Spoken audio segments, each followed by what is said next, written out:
যখন আমি তোমাদের সাথে কোনো কিছু শেয়ার করি তার আগে অবশ্যই আমি সেই বিষয়টা নিয়ে এক্সপেরিমেন্ট করতে বেশি পছন্দ করি। এর প্রধান উদ্দেশ্যটাই হচ্ছে যেন আমি তোমাদের কাছে সঠিক তথ্যটা দিতে পারি।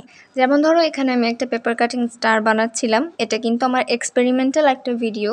এইটা করার সময় আমি দেখতে পারলাম যে আমার এখানে কাটিংয়ের সময় কিছুটা ভুল হয়েছে। কোথায় ভুল হয়েছে আমি ঠিক বুঝতে পারছিলাম না।